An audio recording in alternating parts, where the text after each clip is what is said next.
Post office act 2023 को संसद की मंजूरी कई लाभ प्रदान करती है, लेकिन पोस्ट ऑफिस अथॉरिटीज़ को दी गई अनचेक्ड पावर के बारे में चिंता पैदा करती। तो नमस्कार दोस्तों, आज हम बात करेंगे पोस्ट ऑफिस एक्ट 2023 के बारे में।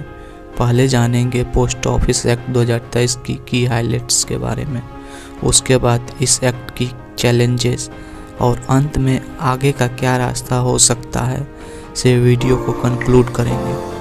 तो आइए वीडियो को शुरू करते हैं। पोस्ट ऑफिस एक्ट की हाइलाइट्स हैं। फर्स्ट पॉइंट है director general of postal services. हाल ही में इनेक्टेड एक्ट पोस्टल सर्विसेज के डायरेक्टर जनरल को आवश्यक गतिविधियों के लिए नियम बनाने और केंद्र सरकार द्वारा निर्धारित अतिरिक्त सेवाओं के लिए शुल्क निर्धारित करने का अधिकार देता है।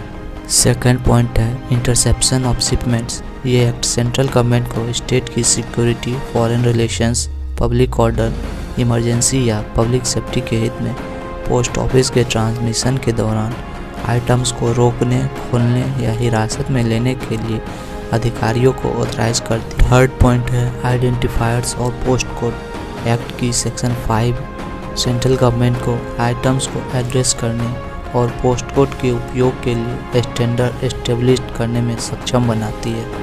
यह प्रोविज़न फिजिकल एड्रेसेस को डिजिटल कोड से रिप्लेस करता है। फोर्थ पॉइंट है removal of offences and penalties. Act में पोस्ट ऑफिस ऑफिसर द्वारा पोस्टल आर्टिकल्स की चोरी, हेरा फेरी या डिस्ट्रक्शन की सजा के प्रोविज़न का अभाव है, जो ओरिजिनल एक्ट 1898 एक्ट में मौजूद था। फिफ्थ पॉइंट है penalties under section 7। Post office services का लाभ उठाने वाले प्रत्येक व्यक्ति ऐसी सेवाओं के लिए चार्जेस का भुगतान करने के लिए लायबल होंगे। पॉइंट है removal of centres exclusivity. Current act 1898 act की सेक्शन 4 को हटा दिया है, जो सेंट्रल को सभी पत्र डाक द्वारा भेजने का प्रिविलेज प्रदान करता था। अब देखते हैं पोस्ट ऑफिस एक्ट की चैलेंजेस क्या हैं। फर्स्ट पॉइंट है distinct regulation for postal services.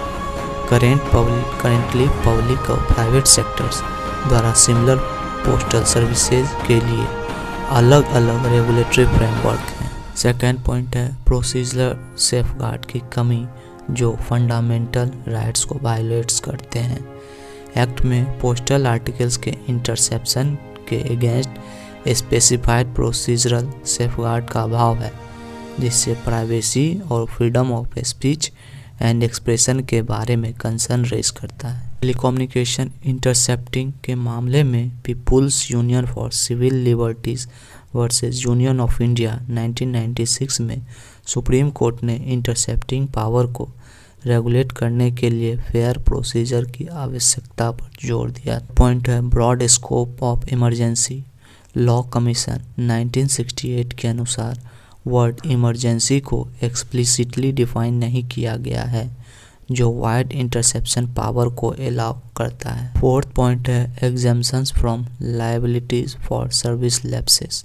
Act के फ्रेमवर्क रेलवे पर लागू कानून के विपरीत है। सिक्स्थ पॉइंट है lack of clarity on consequences in certain cases. Act में कहा गया है कि कोई भी ऑफिसर इंडिया पोस्ट द्वारा प्रदान की गई सेवा के संबंध में रिस्पॉन्सिबिलिटी नहीं लेगा यदि ऑफिसर ने धोखाधड़ी से काम किया है या विलफुली सर्विसेज का लॉस, डिले या सेवा की गलत डिलीवरी की है, तो यह एग्जेम्पशन अप्लाई नहीं होगा। आगे का रास्ता क्या होना चाहिए। फर्स्ट पॉइंट है established robust procedural safeguard.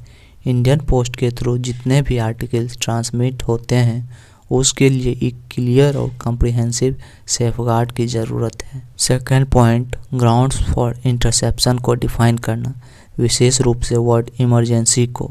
Third point balanced liability framework. Post office के इंडिपेंडेंस और इफ़िशियंसी को कॉम्प्रोमाइज़ किए बिना ऐसा रूल्स बनाने की ज़रूरत है जो पोस्ट ऑफिस के अकाउंटेबिलिटी को इंश्योर करे और पोटेंशियल मिसयूज़ के कंसर्न को भी सॉल्व करे। Fourth point address unauthorised opening. Post office officer द्वारा पोस्टल आर्टिकल्स को अनऑथराइज तरीके से ओपन करने को ऑफेंस की कैटेगरी में लाया जाए।